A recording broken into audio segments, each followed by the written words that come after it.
Over black. Super. The matter that makes up all the stars and galaxies known to exist only accounts for 5% of the content of the universe. The rest is dark matter. The words begin to disintegrate as gravitons shoot holes through the text until there's nothing left but the dust of the lettering. Fade in. Exterior, a planet in space, long ago.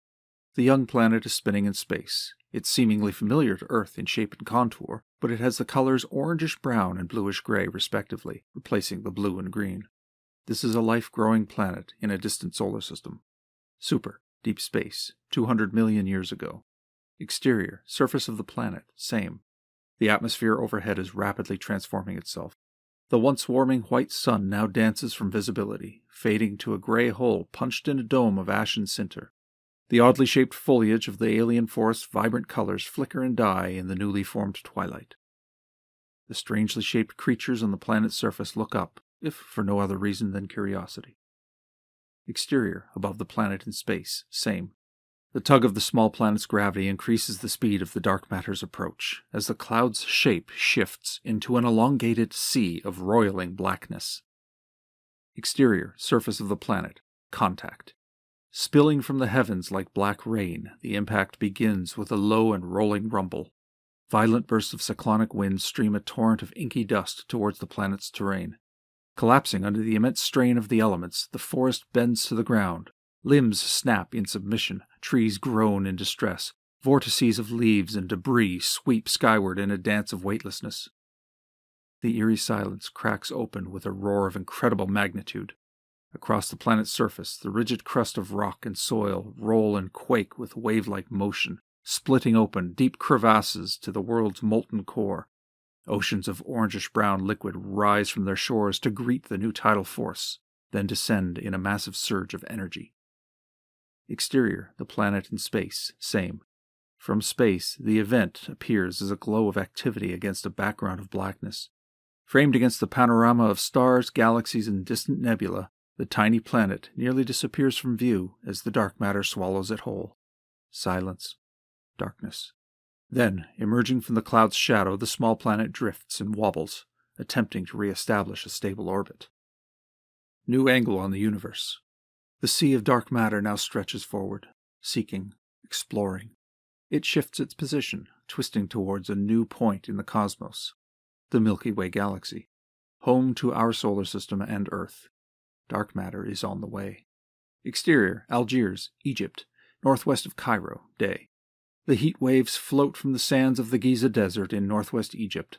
A large tent sits alone in the searing 120-degree desert. Super. 57 days until contact. Interior, tent, same. 2 folding metal tables support the bulk of a sonar system, which is comprised of several large flat boxes covered with a myriad of knobs and switches. Enclosed tubular lights hang at precipitous angles from dangling wires at the apex of each tent's center supporting poles. The floor of the tent reveals deep gouges through the thick fabric, exposing tiny hills of sand. A woman is sitting at the sonar machine. Headsets on, she drops her head to the dented surface of the table. She cups both hands around her ears and holds her breath. Her fingers dance from switch to knob to keypad on the expansive control panel as she struggles to fine-tune the sensitive equipment. Something there. Did you get that? Dr. Karla M. Vickers, 29, young, vibrant, and beautiful, presents a stark visual contrast to the man seated beside her, Richard Jackson, a rotund man in his late 40s. Richard punches 2 buttons on the panel. Nothing. Damn it. I know I heard it. And it was more than just static. You've got a bad case of phantoms. Static deafness. No, we're close this time. I can feel it. Exterior, desert, same. A sonar rover, mobile version, struggles to climb its way up a sand dune. Waves of heat rise from its metallic body in the blistering heat. Interior, tent, same. Richard fiddles with the controls. Karla stands and starts pacing behind him. Drop it down 25 meters, then start another sweep. Right. 25 meters. But I still think a break would... No breaks. Akhenaton is not going anywhere. Just get us a little deeper. Richard fumbles with the expansive control panel as he fine-tunes the sensitive equipment. Just past the 150 mark. Learn to be patient. You'll live longer. You call this living? Out here in the middle of a broiling desert, sweating our collective asses off? This is what you wanted, right? Discover the tomb, husband of Nefertiti, and father-in-law of Tutankhamun? She points to the screen of squiggly lines. There! Richard leans in closer. I'll bump up the gain a little. That should help, provided this digital crap cooperates.